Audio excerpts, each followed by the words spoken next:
Hello everybody, my name is Kyle. Welcome to another mock draft. The last one didn't get very good response. Didn't get really that many views. I do know the quality of it wasn't as good, so I wasn't that surprised. But the one before that's blowing up lately, so I appreciate all the support on that one. I'm gonna try to make this one quick. Intros will try to be as quick as possible. For this one, it's going to be first round only. I'm trying something new. I'm gonna try to go a little bit, less time with them. I'm trying to keep them a little bit shorter, maybe attract more viewers. And but mine is still gonna be unique. I'm including trades. I'm predicting the trades that I want, and I'm gonna predict what the trades are gonna have go for them. Again, don't be get way too crazy over the trades, because again, they're just my opinions. Some people are gonna have completely different opinions and think I'm stupid on the trades, but just it's a mock draft. Mocking the trades is just the way I'm gonna do it. If you guys still want me to do 2-round mock drafts, just let me know. I'm still gonna definitely do my 7-round mock draft that I told you I would, but it's probably not gonna be. I'm not gonna make them as often as possible because they take forever. Quick note: I'm not finished watching the combine, so do not leave any comments below about the combine. I have not finished watching it. I do take notes on it. As you can see there's like literally pages of notes. Look at this. There's pages of notes. This is on my wall. This is all. That's my big board as of now. This might fall my time. Sorry. So yes, I got everything doing here, and I just hope you enjoy this mock draft. Okay, let's start this mock draft off with the number 1 overall pick, and that is the Houston Texans, and I have them selecting Teddy Bridgewater, quarterback, Louisville.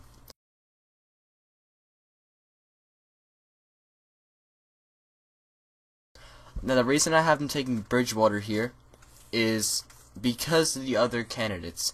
Now, let me explain this to you. Manziel at 1, I like Manziel, but I don't think the Texans like Manziel. And with his maturity issues, the contract that you get with the number 1 overall pick, you're not exactly sure if Johnny Manziel can handle it.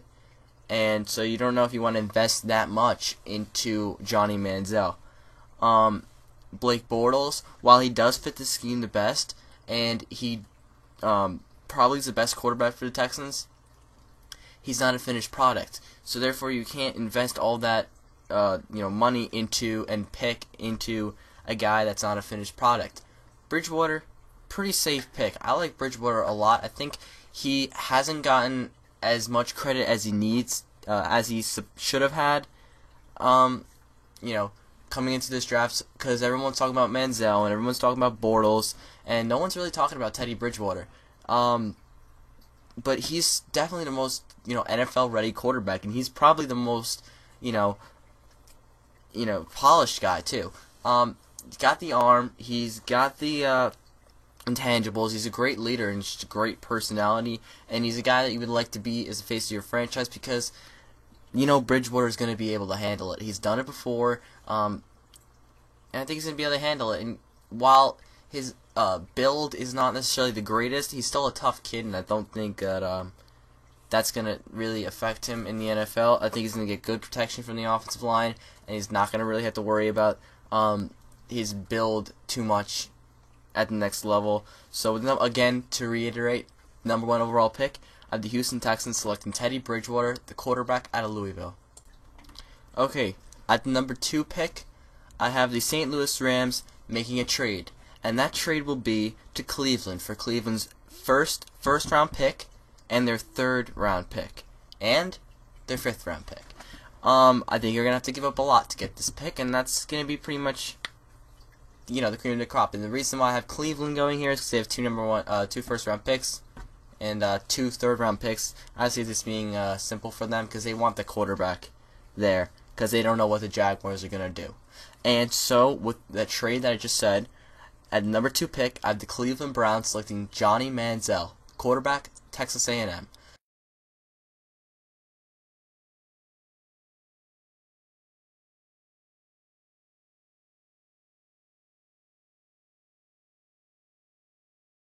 Manziel is my favorite quarterback and player in this draft. I think he has the most upside, and I don't really think the size is going to matter. I think Cleveland needs somebody, if they're going to take a quarterback, they need somebody who's going to be giving them a lot more national attention and, trying to add some excitement to the already, because they had a lot of athleticism on that offense. So add a guy at the quarterback position with a ton of athleticism and a lot of wow factor, and a guy that could be a #1 overall pick.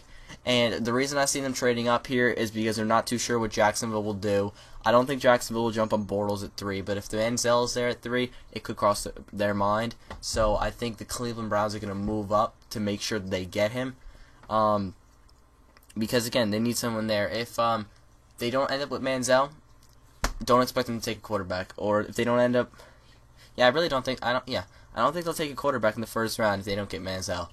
Because as much as it seems like it's a red flag, I think Manziel's the only quarterback for the Browns in this draft. And I think if you don't get the guy you want, give Brian Hoyer one more shot. But to reiterate, I have the Browns trading with the Rams and getting Johnny Manziel, the quarterback at Texas A&M. Okay, at 3, I have the Jacksonville Jaguars selecting Jadeveon Clowney, the defensive end out of South Carolina.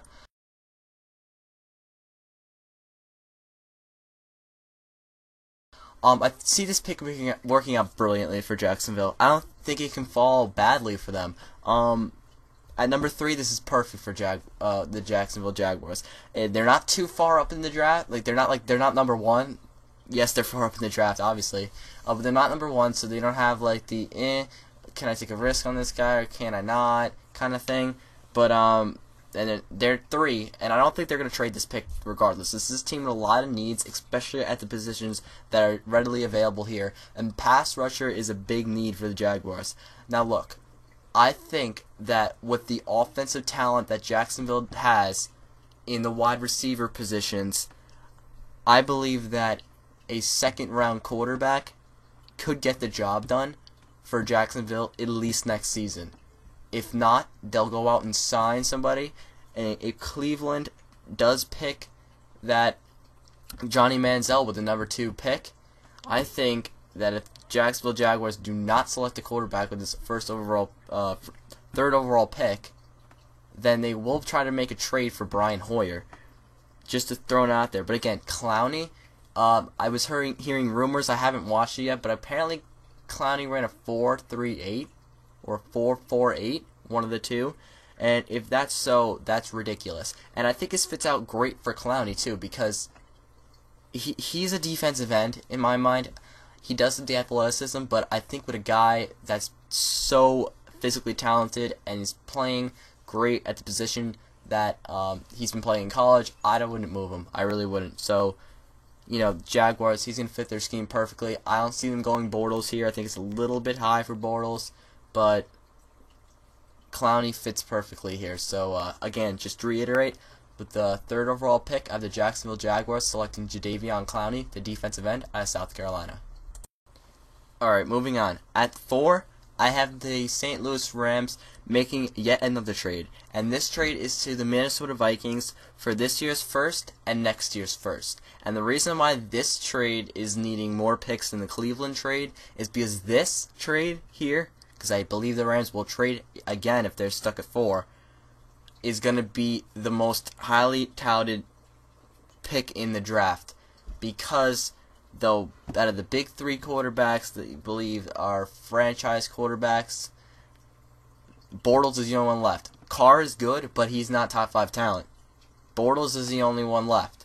So every team who needs a quarterback is going to be making a play here to try to get that pick from the Rams. And I think the Vikings, knowing that they're a team with not a ridiculous amount of needs, yes, they have needs for sure, but a quarterback is going to help this team be a lot, probably the most out of any team. He'd probably be the Vikings. So I see them trading a good amount for this pick. And with the pick that they're going to receive here, at 4, I have the Minnesota Vikings selecting Blake Bortles, the quarterback out of the University of Central Florida.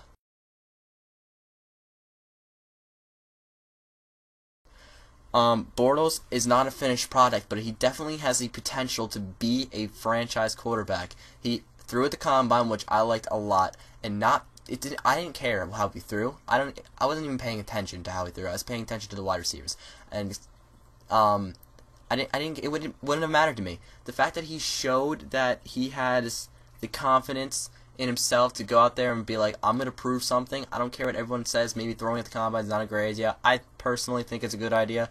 I don't see there's any way you can hurt him because they're not really looking for your, chemistry with the wide receivers.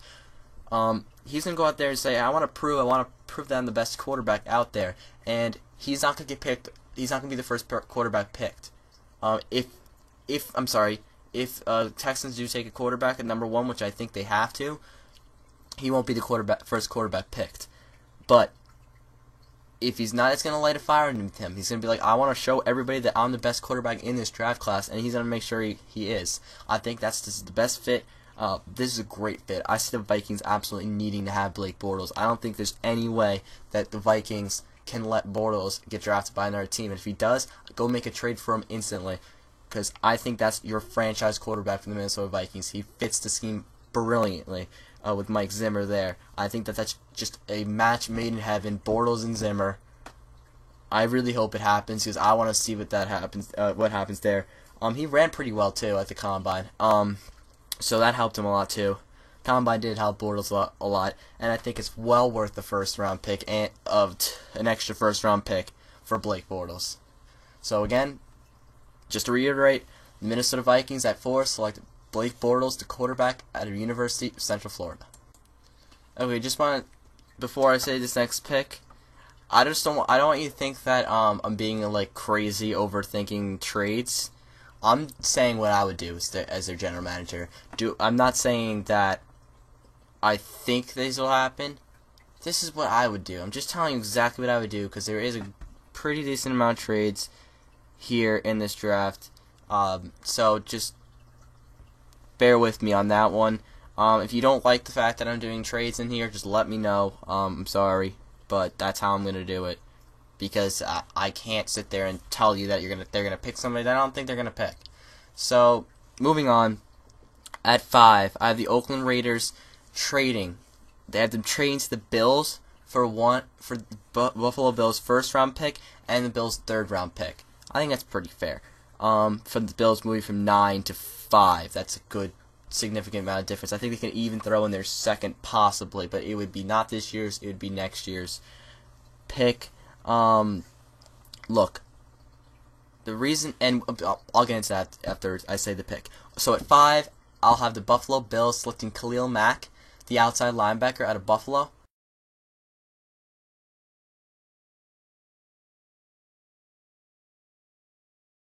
I like Khalil Mack more than I like any other defensive player in this draft, and I'm not just saying that because Mike Mayock did. I do agree with him a lot.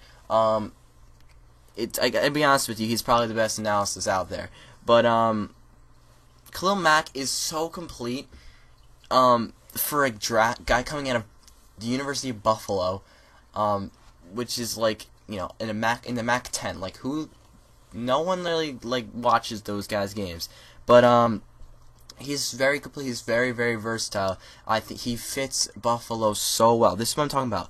Guys you see that have a lot of talent and that fit your scheme, coaches don't let pass up. They don't pass, but let them slip away from them. If there's a guy that fits your scheme and that's the guy you want, you'll give up enough to go get him. It's going to happen. That's how it's going to be. You'll see this throughout this draft. And if it's not there, they'll trade away. The Raiders, they probably want a quarterback here. I don't think Watkins would make sense. And the fact that Watkins doesn't go in the top 5 in my drafts is nothing on his talent. I think he has unbelievable talent. I think he's the second most talented player in this draft. Not the second best, second most talented. Most talented being Clowney, followed by him, followed by Manziel. And then followed by Khalil Mack. Nothing to knock on him, but I just don't, with the depth in this, with the depth at wide receiver in this draft class, you can't afford to spend a top 5 pick on him. But Khalil Mack excellent in coverage, excellent at pass rushing. So I think bringing a hybrid defense in Mike Pettin, no, it's not his name. It's not his defense anymore. That's what it was, but it's not anymore. They're gonna have a hybrid kind of defensive scheme there with, I think it's, yeah, Ken Wisenhunt. If I'm wrong, tell me I'm wrong, because I might be completely wrong. But yeah, Khalil Mack is so versatile. I love him. He's so good, and he fits Buffalo Bills so well. A guy with a lot of talent and great scheme fit is not going to go passed by. So again, at 5, Bills, Khalil Mack, outside linebacker out of Buffalo. Alright, I'm moving on now. At 6, I have the Atlanta Falcons selecting Anthony Barr, the outside linebacker out of UCLA.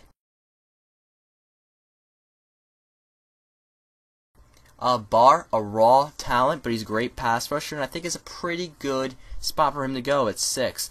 Again, I haven't watched the combine tapes of him yet because he's on my DVR and I haven't gotten time to it because I have school. Stupid. But yeah, Anthony Barr, very, very athletic. Again, I said very raw. Can drop back into coverage, but he's mostly best at rushing the passer. And he knows how to play outside linebacker because he's played at UCLA, an outside linebacker, a former running back, and a big kid who runs fast. Big guys who run fast usually get picked high because it doesn't come around that often. And again, the Atlanta Falcons are in desperate need of a pass rusher and an offensive tackle. And again, still don't know his name because I forgot it. They said that their current left tackle, they're going to keep him there. So I don't see them going in a left tackle in the first, at least with their first pick. So I have them going Anthony Barr, the outside linebacker out of UCLA. Okay, moving on now. At the 7th pick, I have the Tampa Bay Buccaneers selecting Greg Robinson, offensive tackle, Auburn.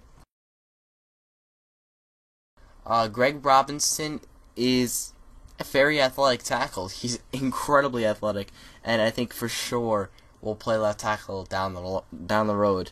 He's going to start off at right tackle.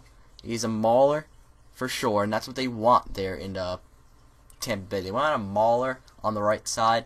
Donald Penn is getting up there in age, so I can see this being a perfect fit for Greg Robinson. He can play that mauling right tackle role as of right now, and then maybe in a couple of years he'll move to left tackle and be an excellent left tackle. He's showed unbelievable skills at the combine. He's huge, he is strong, and he is fast, and he has excellent feet. Look for Greg Robinson to make a big difference in Tampa Bay next year. Okay, moving on now. At 8, I have the Rams finally making a pick, and that pick is Jake Matthews, offensive tackle, Texas A&M. I think this is a perfect spot for Matthews to go. I don't think with the amount of talent in this draft, he should be the first tackle off the board, and I don't think he should be a top 5 pick, but I definitely see him being a top 10 pick, and I see him being excellent down the road. Jake Long, towards the end of his career, is going to be, not as good as he was when he was in Miami. So I think moving him to right tackle and putting in the young Jake Matthews in at left probably makes the most sense.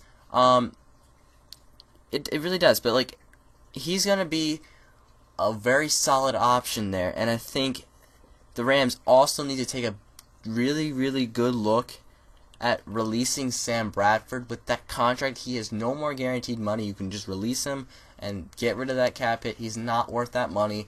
If anything, release him and re-sign him again. I mean, it's really, you get him for a lot less than that, but that's besides the point. Jake Matthews is an excellent pass blocker, and he does have the versatility to play left and right tackle, so that'll give him longevity in the league. So, just to reiterate, 8, Rams, Jake Matthews, the offensive tackle out of Texas A&M. Okay, at 9, I kind of had a little debate with myself over this pick, but I'm not exactly 100% sure, 100% happy with this. But I have the Oakland Raiders selecting Derek Carr, quarterback, Fresno State.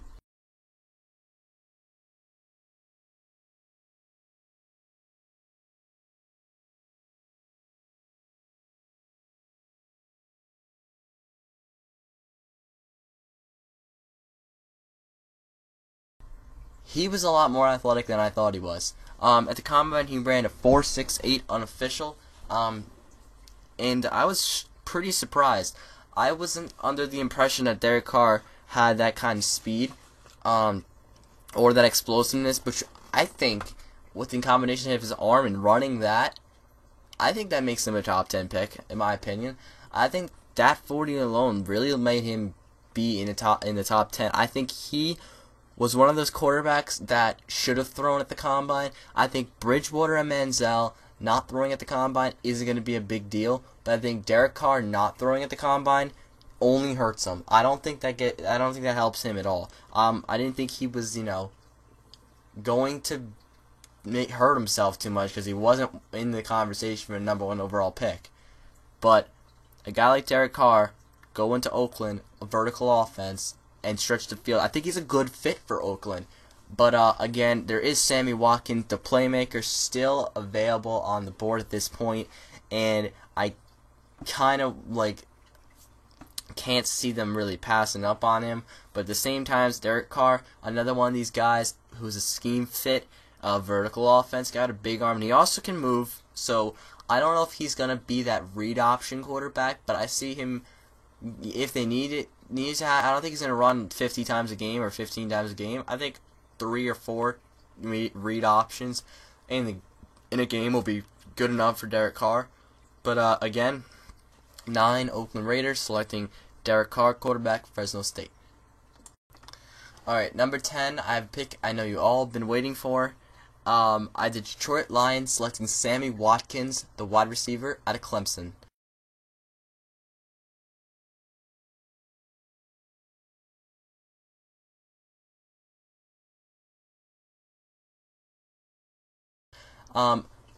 This is going to be an awesome pick for the Lions. Yeah, I do see their main issue being on defense. A guy opposite Calvin Johnson will help out Matthew Stafford and the Detroit Lion offense a lot. In a division with a lot of explosive playmakers at the wide receiver position, and they have one in their own at Calvin Johnson. Adding the youngster and Sammy Watkins, the guy who makes all the catches, he's got long arms, he's got tremendous speed. Check off every single box, Sammy Watkins has it. This is going to be a great pick here, and I think it's absolute steal. And if I could possibly see them moving up for Watkins. If they really fall in love with Watkins, they could do the same thing they did with Calvin Johnson and move up to the Rams spot at 2 and take him. But just to reiterate, number 10, Detroit Lions select Sammy Watkins, wide receiver, out of Clemson. Okay, with the 11th pick, I have the Tennessee Titans selecting Taylor Lewan, offensive tackle, Michigan.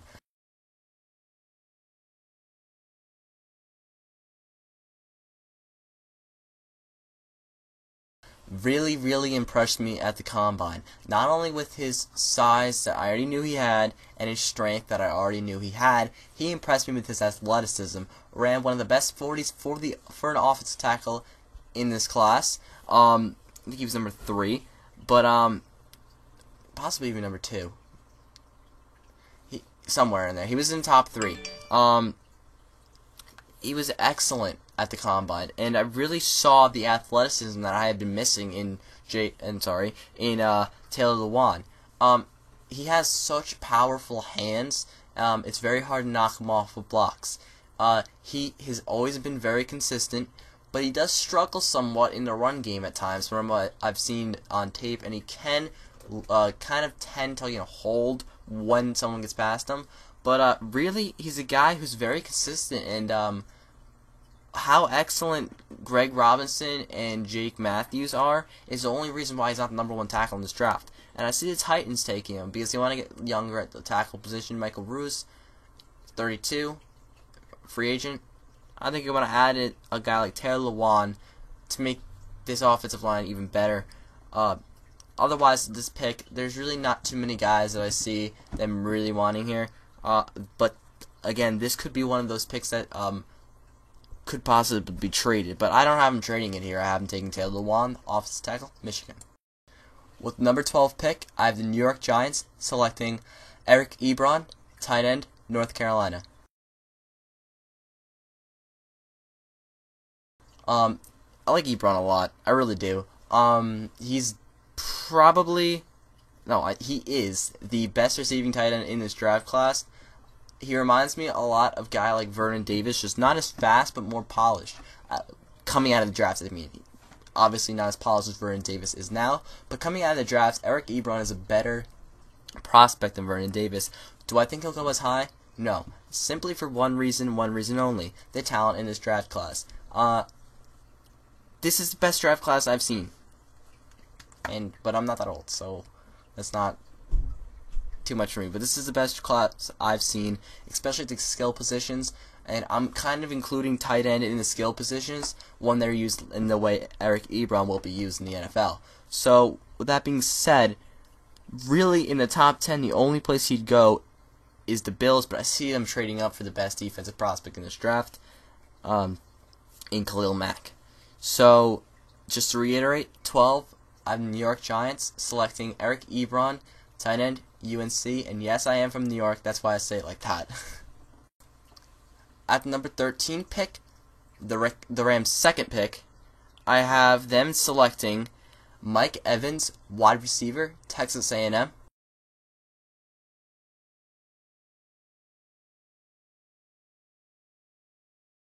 He absolutely lit up the combine. He's huge, and he was fast. I did not expect Mike Evans to run in the 4.5s range. I think he even ran it. Did he run in the 4.4s? My God, I'm sorry about the phone. He definitely ran a lot faster than I expected him. I thought he was gonna run 4.6 ish. He ran 4.5, 4.4, somewhere in that range. He's a big guy. He reminds me a lot of Vincent Jackson, but he's actually faster. And some people think that he would be a good fit in Tampa Bay, but they already have Vincent Jackson there. For now, I don't see him being, a top 10 talent. I think this 10 through 13 range or 15 range is definitely an excellent spot for, I almost said Ebron, for Evans to go. Look for him to make a difference. It's going to be a really good compliment, and I really like contrast in wide receivers. I like a speed guy and a big guy, because it throws off the defense and keeps them off balance at all times. Just to reiterate, 13, the Rams selecting Mike Evans, wide receiver, Texas A&M. At the number 14 spot, I have the Chicago Bears making a trade, and that trade is to Miami for Miami's first round and fourth round pick. And with that trade, I have the Miami Dolphins selecting Zach Martin, offensive lineman at Notre Dame. I don't see any way that the Miami Dolphins can let Zach Martin slip out of their grasp. They need help along the entire offensive line, and Zach Martin can play anywhere on that offensive line. He, out of the tackles in this draft, I think there's 4 guys that are definite first-round picks, and one that's a bit of a stretch. The one that's a bit of a stretch is Cyrus Kouandjio, and I think Martin is that borderline guy that is definitely a first-round pick. His versatility makes him stand above everybody else, and even if he turns out to be a guard, it's still good because they don't have anybody at any position on the offensive line for Miami. I definitely expect him to be a huge player in Jared Valdir or Brandon Albert, or even both. And then Zach Martin come in there, give some youth, and definitely give them the versatility they need. There's no way they can let them slip. This trade is absolutely necessary for the Dolphins. At number 15, I have the Steelers making another trade in this draft, and I have them trading to the Bears for Miami's first-round pick and the Bears' next year's fourth-round pick. And with that pick, I have the Bears selecting Calvin Pryor, the free safety out of Louisville.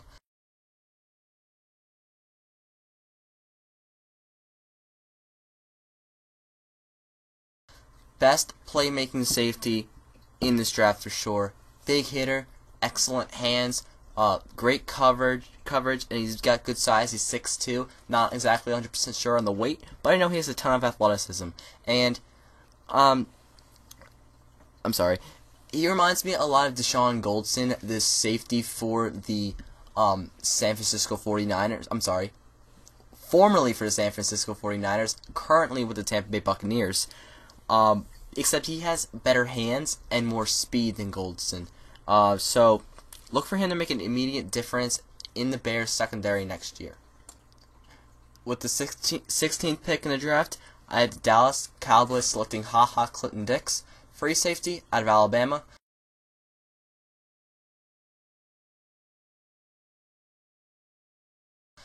He has fallen in this draft for me. Calvin Pryor has moved ahead of him, in my opinion, and he always has been a little bit ahead of him, but, not that elite ahead of him.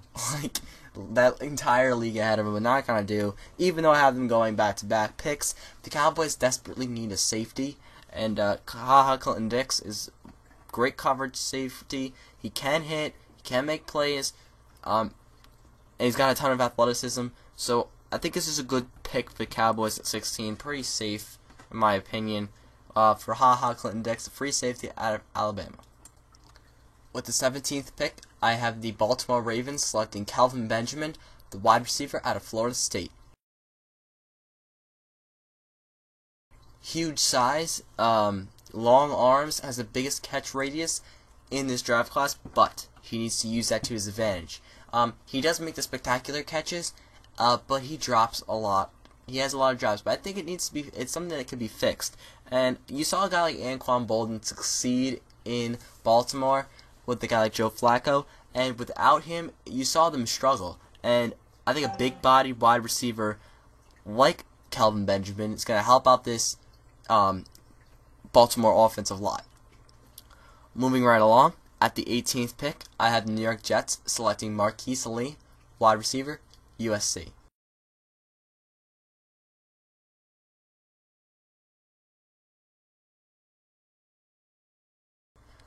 Not as fast as I thought he was, still pretty fast, but he's still got,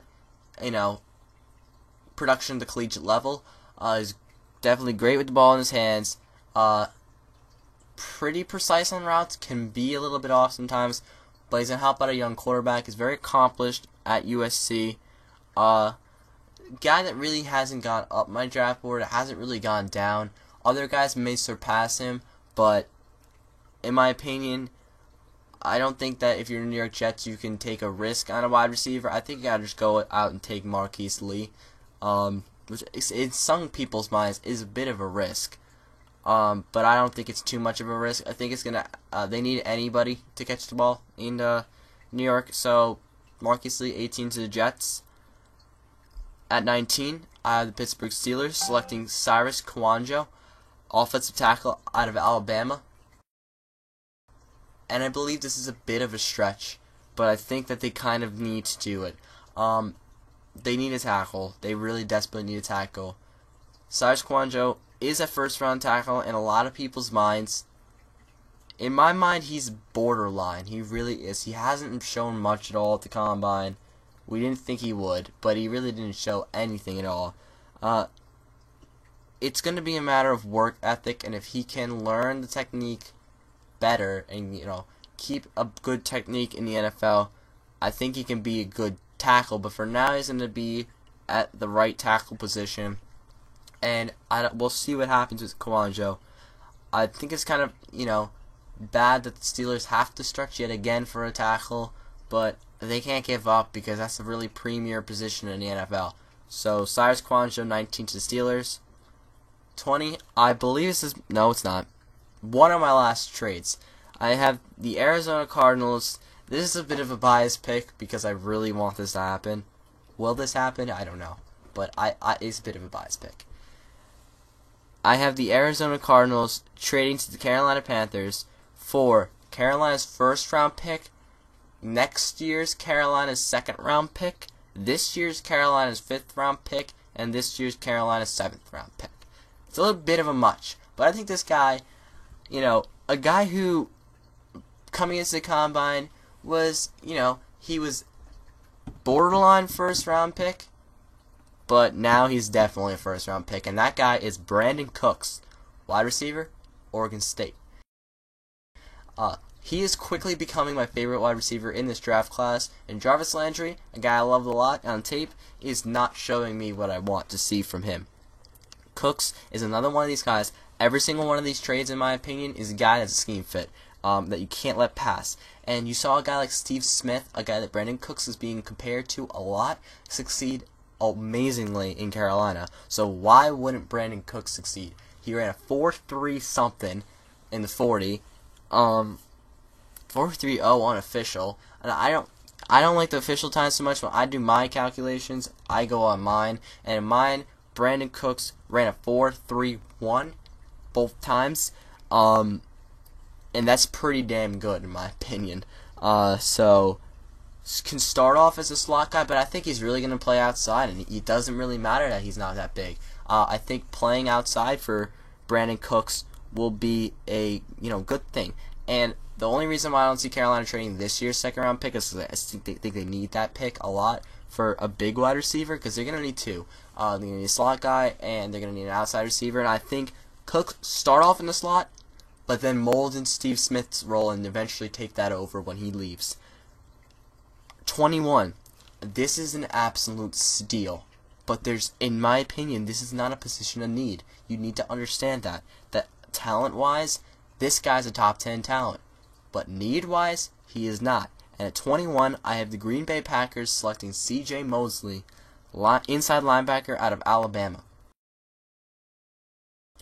Some people are going to probably just dislike this video right now for me not having him higher.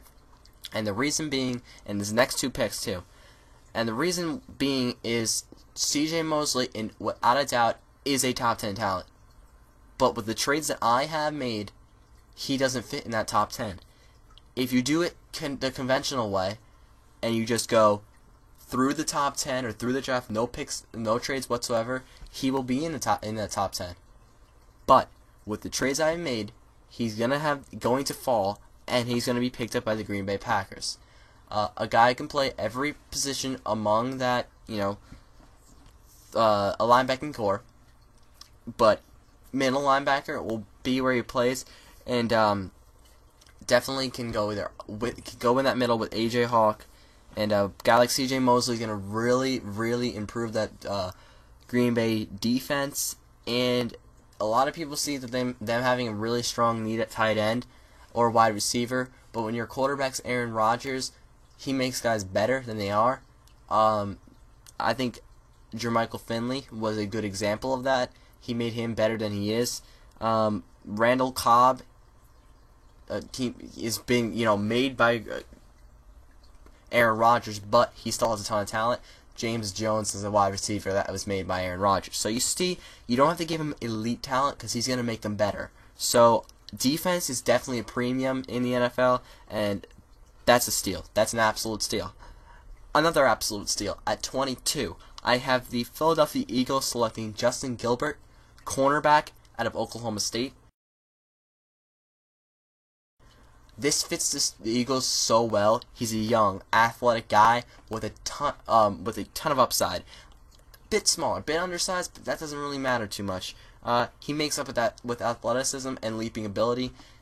Also an excellent kick and punt returner, can help in that game a lot. They do have Deshaun Jackson there, so he's a pretty good option there. But Justin Gilbert can do pretty well in the kick return game, so you'll have two kick returners. There's no problem with that.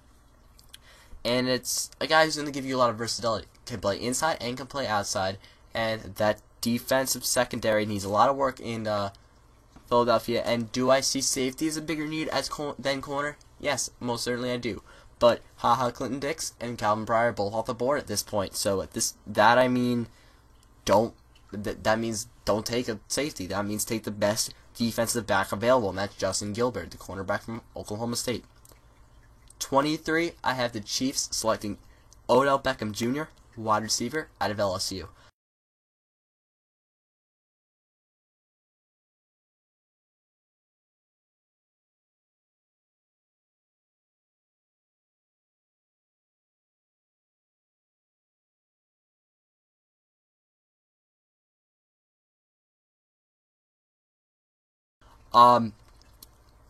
Again, I like contrast. Dwayne Bell, bigger receiver. Odell Beckham Jr., fast. Very, very fast. I knew he was fast, but he is really, really fast. 4.3 fast.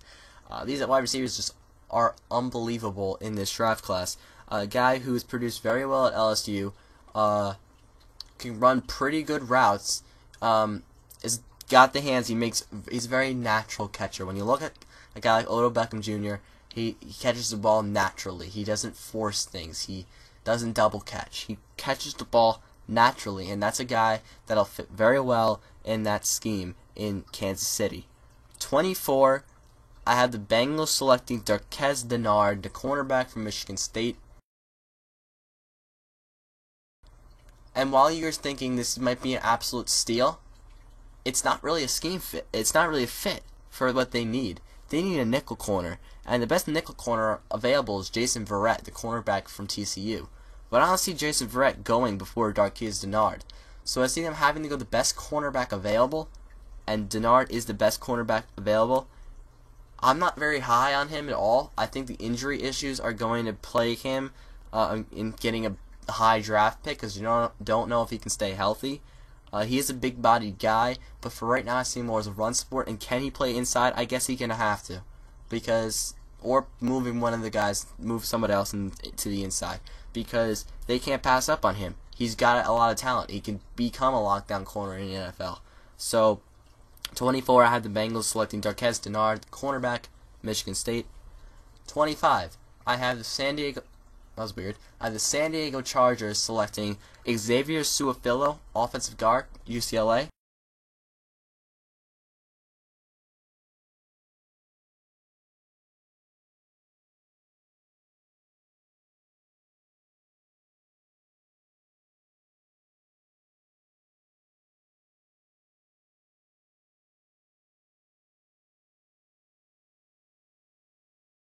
And he rised up my board a lot over the course of the combine. He has such great movement skills that I thought he was a tackle, but no, sorry. I thought he could possibly play tackle, which he did play at UCLA. It's just his arm size is more fit for guard. Got a lot of athleticism, and that run game. There's two things that they need there in San Diego. They need a guard, and they need a corner.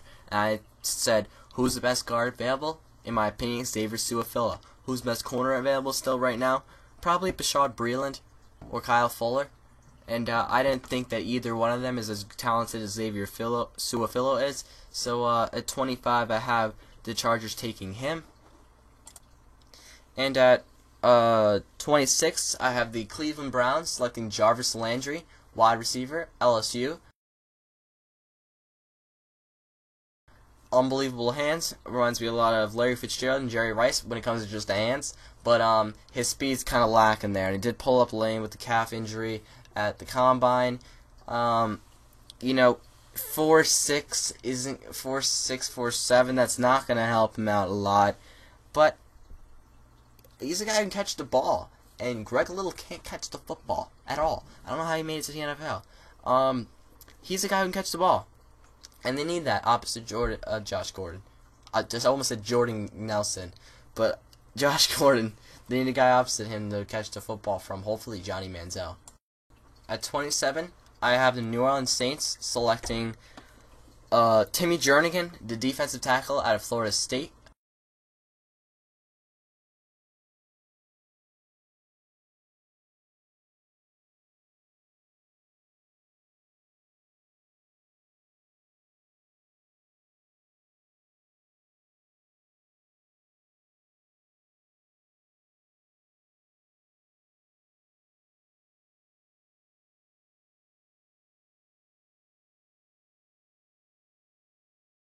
Very athletic defensive tackle.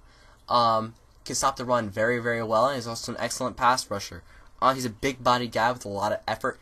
Totally, this is a steal. He's the first defensive tackle off the board, and with the deep defensive tackle class last year, a lot of teams filled their needs as a defensive tackle. So coming into this draft, defensive tackle isn't the biggest need. Teams who need him, probably like the Chicago Bears, is probably the only team before this really needs a defensive tackle.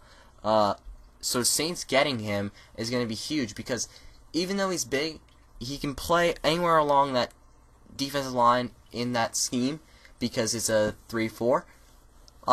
Definitely see him more as a nose tackle for this team.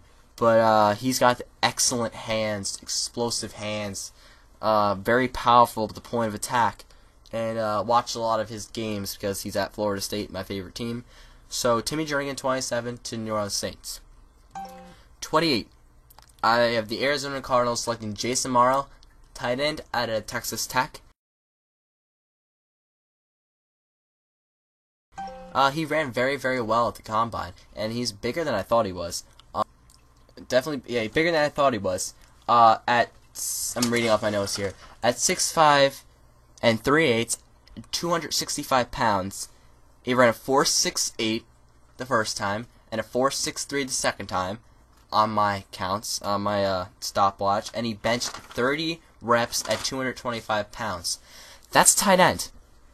He was used more as an inline receiver at Texas Tech, but in the NFL will be a tight end. I think that offense in Arizona isn't as good as it needs to be for them to be a playoff team. They got some pieces, and they don't have too many pieces, to be honest with you. The offense is average. It needs to be good for them to at least make it to the playoffs. This is going to add a weapon for right now Carson Palmer, but down the line I see them moving on from Carson Palmer, possibly even in the second round if they get lucky and get to pick Jeff Matthews, quarterback out of Cornell. If they get lucky enough to have him available in their second round pick, I believe they'll take him.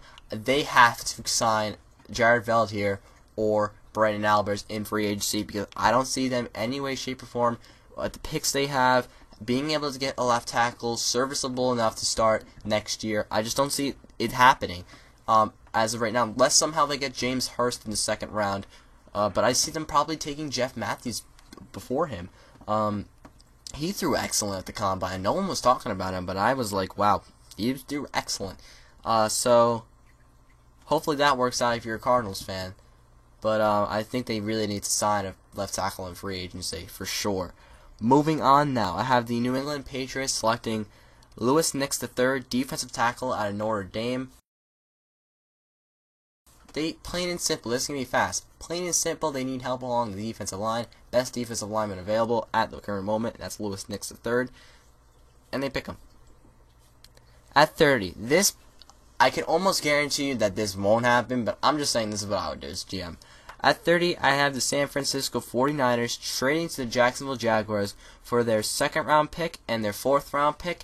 And with that pick, the Jaguars select Stephon Tuitt, defensive end, Notre Dame. Imagine, Jadeveon Clowney rushing the passer along with Stephon Tuitt.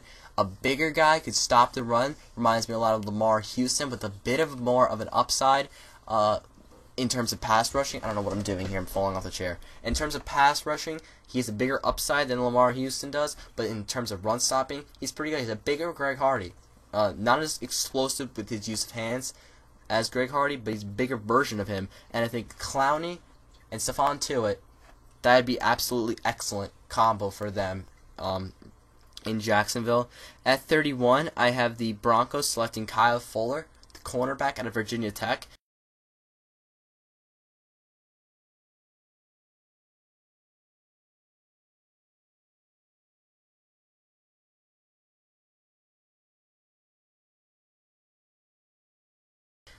The Broncos pretty much need a corner.